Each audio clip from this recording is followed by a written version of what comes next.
Hi, it's Lance Yolonoff, editor-in-chief of Mashable. I'm here with Andrea Smith, who's our lifestyle channel editor, and both of us have been wearing them for weeks. This is the Jawbone Up device. It's like a biometric, what do you call it, like a biometric measurement, a bracelet that you wear. I actually wear mine the way it's upside down because I noticed that. You're not wearing it. I'm always like this. I'm finding that it's getting caught on things like shopping bag handles, and I'm walking off with other people's belongings. It measures what you're doing. It can notify you if you've not been active. It can tell you get up and take a walk. Right.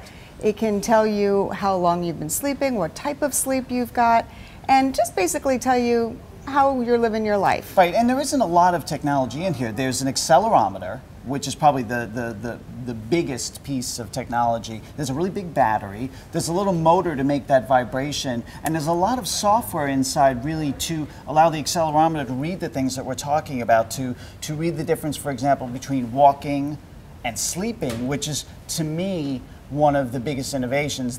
So it can tell when you're asleep. If you tell it that you want it to give you a little alarm, a little buzz, when you're in a light sleep mode, it will do so, but it does it based on when you set your alarm. So I wake up in the morning, I wake up quite early, like at 5:30. I know.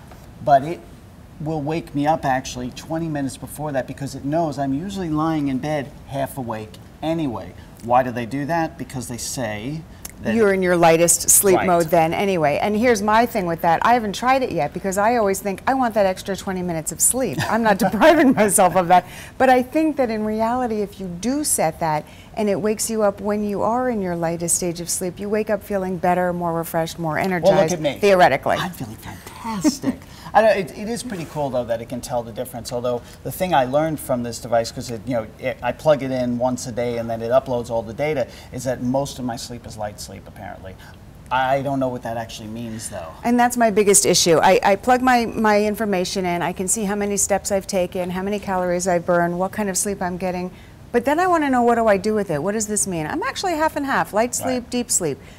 Is that good? Is that bad? What does it mean? I'm not really sure. So I'd like to get a little bit more information on that. Have you connected up with, because one of the things, this is sort of a social device as well. So you've got the device and you have the app, and then you can connect with other people who are also using the app, and you can see their activities. You can see, for example, their sleep patterns, what they're eating, whether they're exercising, their mood.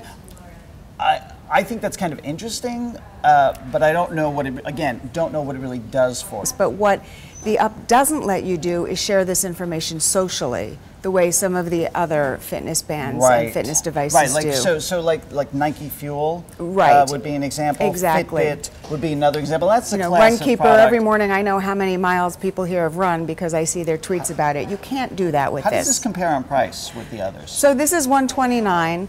The other one's Nike Fuel, I believe, is $149. There's some new ones coming on the market that are around the $99 price, but here's the thing.